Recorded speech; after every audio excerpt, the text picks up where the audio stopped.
A pausa número 1 deste disco é com Samuel Lúria e vamos então para a conversa. Boa noite. Boa noite, Fausto. Tudo bem? Boa noite. Miramar Confidencial. Depois de Mafamude, vais até Miramar. O objetivo é, ao 10º disco, ter feito o roteiro de todas as zonas boas à volta do Porto. Boas. Esse é o objetivo, mas nunca planeei nada desse género, mas sim, é ir descrevendo disco após disco zonas diferentes dali. Umas mais tropicais, outras mais urbanas, e ainda há espaço para muitas mais, para o futuro. Miramar, digamos, há alguma razão, ou seja, não pensaste no futuro, mas há alguma razão para teres começado por estas duas? Mafamude, porque foi onde eu morei durante muito tempo, e eu morava numa casa onde via a antena do Monte Virgem ao fundo e desenvolvia assim ali uma espécie de um sentimento poético pela antena do Monte Virgem.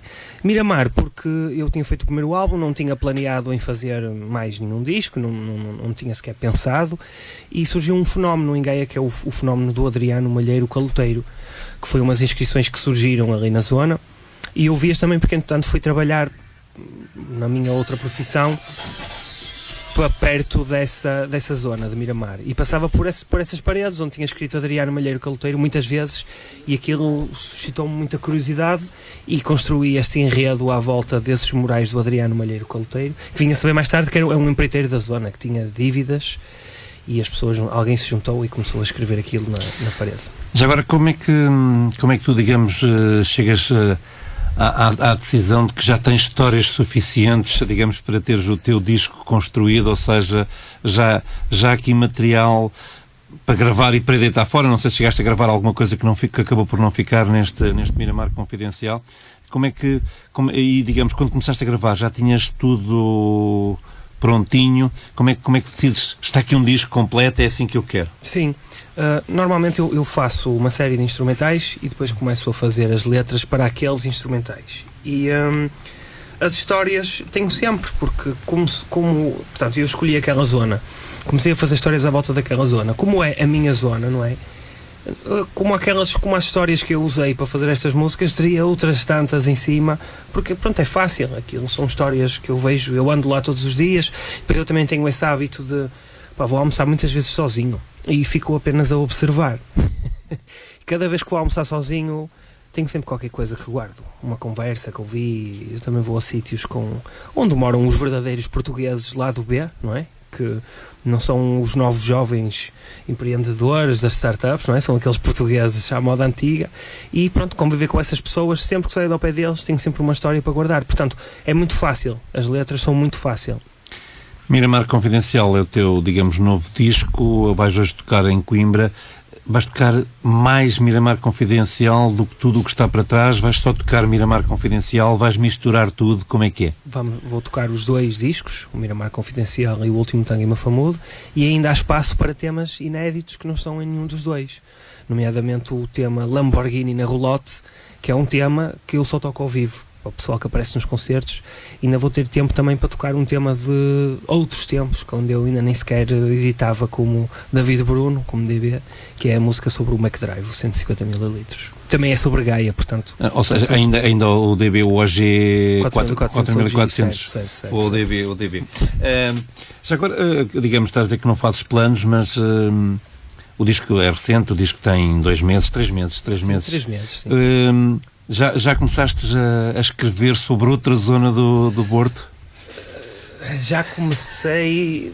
Pronto, ainda é muito frio, acho que eu não gosto muito, porque por acaso é engraçado, como eu tenho esta lógica de fazer discos, chegar a solo, quero com corona, quando eu lanço um disco, a primeira pergunta é: e o próximo? Esse já está. Mas deixa-me dizer, porque muitas vezes nós apanhamos aqui gente que diz: acabei de editar este disco, mas já tenho os próximos, certo, os 2 seguintes, ou sim, seja, não consigo estar quieto, não consigo estar sempre a... E é o meu caso, não é? Por isso eu tenho lançado um disco por ano, por isso. Sim, já comecei a ter planos para escrever sobre outra zona, mas não posso dizer mais. Outra boa zona. Outra boa zona. Excelente zona. Já agora diz-me, quem é que te acompanha ao vivo hoje? Quem é que te acompanha ao vivo, digamos, nestes espetáculos? É o Marco Duarte, que está aqui ao meu lado, o grande guitarrista de Barcelos, jovem prodígio, melhor guitarrista romântico da atualidade portuguesa, dizem os críticos. Dizem eles.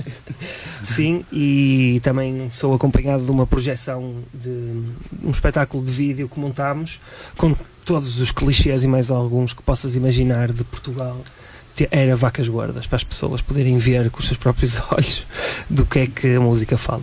Como é que tem corrido, digamos, outras apresentações deste disco e o que é que está previsto para os próximos tempos, depois deste concerto logo à noite em Coimbra, no Salão Brasil?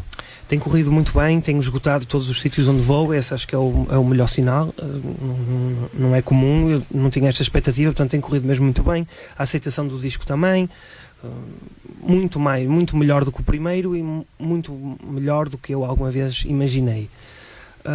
Próximas datas, para já, tenho a passagem de ano, que vou fazer na Fábrica da Musa em Lisboa, que vai ser ao mesmo tempo uma celebração da minha marca de cerveja que eu lancei junto com a Musa, que é a cerveja David Brut. Faço publicidade. Brut. Sim. É uma cerveja do tipo Brut, chamada David Brut. Comprem e bebam David Brut.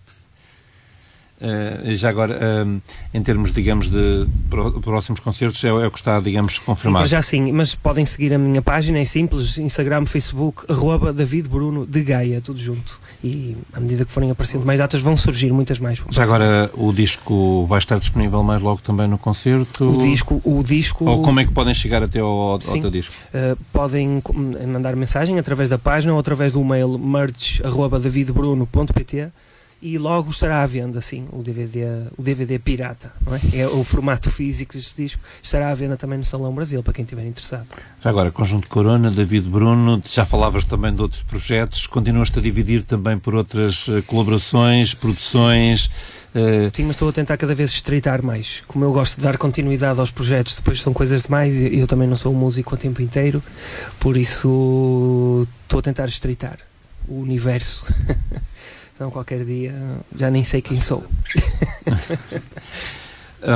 David Bruno, olha, muito obrigado por este pedacinho de corrida em que, digamos, quase não tens tempo ainda vais jantar. 10 da noite? Sim, 10 da noite. 1 hora, sensivelmente, mais de 1 hora? Ou depende, digamos, do David Bruno e do público? Sim, depende do público, mas ronda sempre 1 hora. Podem contar com pelo menos 1 hora de fuleirice. Já agora, fala-me um pouco também das pessoas que te acompanharam. O single, digamos, o primeiro tema lançado foi o Michael Knight. Uhum. Há depois estas pausas que também têm, digamos, algumas personagens, eu chamo-lhe personagens, sim, digamos, bem conhecidas, como ouvimos, por exemplo, o Samuel Lúria, mas tem também o Fernando Alvim ou outros. Sim. Como é que pensas, digamos, nestas pessoas? Como é que chamas estas pessoas e como é que tu depois olhas, digamos, para o trabalho final da participação destas pessoas? Os convidados, digamos, do disco. São tudo obras do destino, casualidade. O conceito não é de fazer as chamadas, mas foram pessoas com quem me cruzei na altura em que estava a pensar nisso e lancei-lhes o convite. Com o Samuel Lúria, por exemplo, conheci-o num programa que gravámos, que era uma homenagem a não sei quantos anos de carreira do GNR, e eu disse, olha, eu tenho um convite para ti, tu queres fazer de uma pessoa que é lesada por um empreiteiro de Gaia? E a mesma coisa para o Alvim, eu posso dizer que aceitaram todos à primeira, não é? Também é um exercício muito simples, faziam um texto, depois gravavam e enviavam por telemóvel, e gosto muito porque acho que é mais um elemento para que ajuda a dar este lado de o que é a realidade e o que é a ficção no meio disto tudo, não é? Porque o Samuel Lúria é real, o Adriano Malheiro é real, é quase tudo real. O Adriano Malheiro já conhece este disco? Ele já conhece este disco. Eu tentei contactá-lo, mas ele na altura não me quis responder, disse que o assunto estava entregue às autoridades. Também convém salientar que isto não é de forma nenhuma eu a dizer que o Adriano Malheiro é um caloteiro. Isto é uma realidade completamente alternativa que eu construí por ver aqueles murais na parede, ok?